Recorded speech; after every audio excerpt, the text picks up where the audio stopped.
కేటీఆర్ కూతురు కల్వకుంట్ల కవిత ఇప్పుడు సొంత పార్టీపై విమర్శలు ఆరోపణలు చేస్తున్నారు. బీఆర్ఎస్ ప్రభుత్వ హయాంలో జరిగిన అవినీతిని మండలి సాక్షిగా తన చివరి ప్రసంగంలో వివరించారు.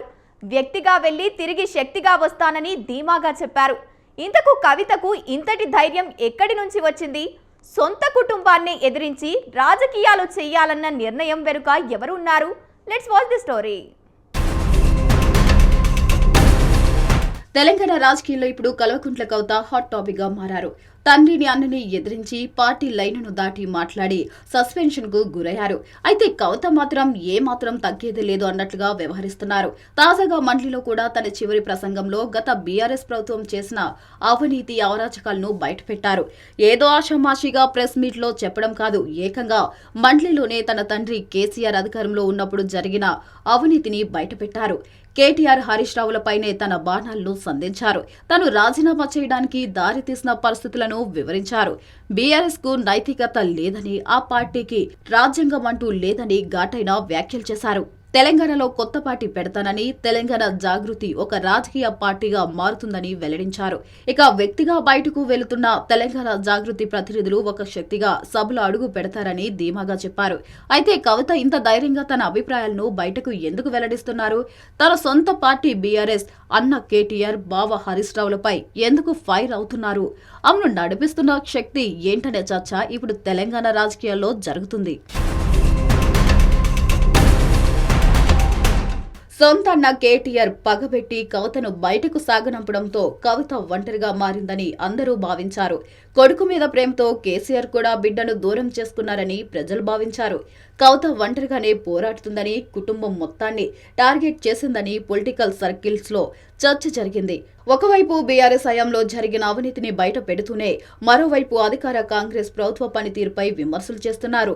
నా వెనుక ఎవరూ లేరని, తాను జనం వదిల బాణాన్నని పదే పదే చెబుతున్నారు. అయితే కవిత బయటకు చెప్తున్నట్లు తన వెనుక ఎవరూ లేరా అంటే కాదనే సమాధానం వస్తుంది. సొంత అన్న వదిలేసిన పెదనాన్న కొడుకు కన్నారావు అంతా తానై కవితను నడిపిస్తున్నారన్న టాక్ వినిపిస్తుంది. కేసీఆర్ అన్న రంగారావు కొడుకే కల్వకుంట్ల కన్నారావు. ప్రస్తుతం అంతా తానై కవితను వెనుక నుంచి నడిపిస్తుంది అతనే అనే చర్చ జరుగుతుంది. కవిత కజిన్ కన్నారావు మొదటి నుంచి కాస్త భిన్నమైన వ్యవహార శైలితో ఉండేవాడు. కేసీఆర్ సీఎంగా ఉన్న సమయంలో కూడా ఏనాడు లైమ్ టైంలోకి రాలేదు. తమ ప్రభుత్వమే అయినా దాన్ని యూజ్ చేసుకున్నట్లు కూడా ఏనాడు వార్తల్లో రాలేదు. అయితే కన్నారావు మనస్తత్వం చాలా రఫ్ గా ఉంటుందని సన్నిహితులు చెబుతూ ఉంటారు. ఒక్కనొక దశలో నయీంని కూడా బెదిరించినట్లు స్వయంగా కన్నారావే ఒక ఇంటర్వ్యూలో చెప్పుకున్నాడు. తను ఎవరి మాట విననని, తన పని తాను చేసుకుని పోతానని కూడా కన్నారావు ఆ ఇంటర్వ్యూలో చెప్పారు. చాలా సందర్భాల్లో కేటీఆర్ హరీష్ రావులను గడ్డి పరకలా తీసేసి మాట్లాడేవాడు. మొదటి నుంచి రెబెల్లా ఉన్న కన్నారావు ఏ రోజు బయటకు మాత్రం రాలేదు. అయితే తన సోదరి కవితతో మాత్రం మంచిగా సంబంధాలే కొనసాగించాడని టాక్ వినిపిస్తుంది. కవిత మొదటి నుంచి కన్నారావు అండ చూసుకునే దూకుడుగా వెళ్తుందన్న చర్చ జరుగుతుంది. తన కుటుంబం మొత్తం వదిలేసిన కన్నారావు తోడుగా ఉండడంతోనే కొత్త పార్టీ అనే మాట కవిత నోటి నుంచి వచ్చినట్లు తెలుస్తుంది. ప్రస్తుతం కవితకు సంబంధించిన అన్ని వ్యవహారాలు కన్నారావు చూస్తున్నట్లు తెలిసింది.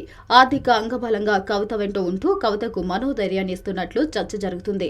అతడే ఒక సైన్యంలా కవితకు ధైర్యాన్ని, ధీమాను అందిస్తున్న కన్నారావే అని పొలిటికల్ సర్కిల్లో టాక్ నడుస్తుంది. బీఆర్ఎస్ నేతల అవినీతిని ఒక్కొక్కడిగా కవిత బయట పెడుతున్నా వారందరూ కుక్కన పేనులా సైలెంట్ గా ఉండటానికి కారణం కన్నారావే అని, అతని భయంతోనే కవితపై ఎవరూ దూకుడుగా ఒక్క మాట కూడా మాట్లాడడం లేదని తెలుస్తుంది. ఇప్పటికే కవిత వ్యాఖ్యలు దాటికి బీఆర్ఎస్ పార్టీ కకావికలమైంది. కేసీఆర్ కూడా లోపల మదన పడుతూనే ఉన్నారు. అయినా ఒక్క మాట కూడా కూతుర్ని ఉద్దేశించి అనడం లేదు. ఇక కేటీఆర్, హరీష్ రావులు కూడా కవిత చేస్తున్న ఆరోపణలకు సమాధానం కూడా చెప్పడం లేదు. కనీసం ఆమె వ్యాఖ్యలపై స్పందించడానికి కూడా సిద్ధంగా లేరు. దీంతో కవిత మరింత రెచ్చిపోతున్నారు. పైగా బీఆర్ఎస్ ను డ్యామేజ్ చేసేదే తన పనిగా పెట్టుకున్నారు.